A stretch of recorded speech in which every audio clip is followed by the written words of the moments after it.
የሰው ልጅ ራሱ ውስጥ ካሜራ ካልገጠመ በምንም ልታቆመዋቸው አላህ ያየኛል ሲል ያኔ ሰው አይበልጥም።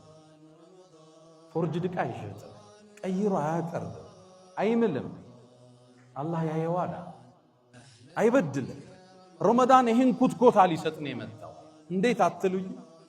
ለምሳሌ አንድ ሰው ሲጾም መጾሙን ራሱ ካልነገረህ በምን ታውቀዋል?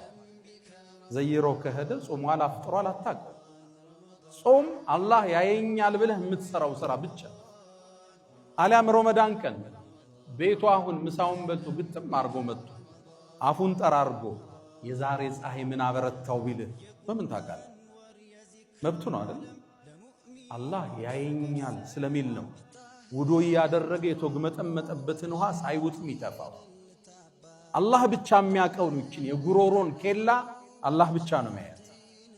አላህ ያየኛል ስለሚል ነው የሚጾመው። ለዛ ነው አላህ ፈሰውሙ ሊ ጾም የኔ ነው ይላል።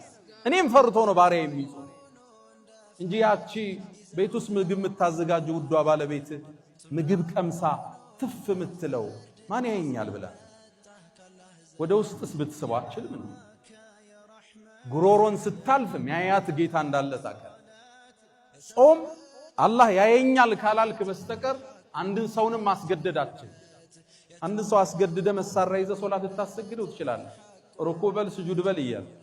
ሐጅ ልታስደርገው ትችላለህ አስገድደ። ዘካ ልታስወጣው ከኪሱ ትችላለህ አስገድደ ግን ልታጾሟች።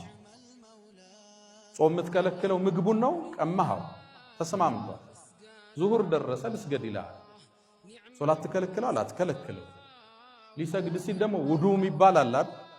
ውዱ ሲያረግ ደግሞ አፍ መጉመጥመጥ አለ አይደል? እየተጉመጠመጠ ወደ ውስጥ ቢልከው ማን ያየዋል? አላሁ ጀለ።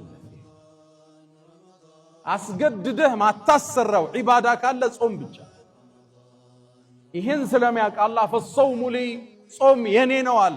ሶላትም የሱ እኮ ዘካም ለአላህ ነው። ለጾም ግን የተለየ ቦታ ሰጠው።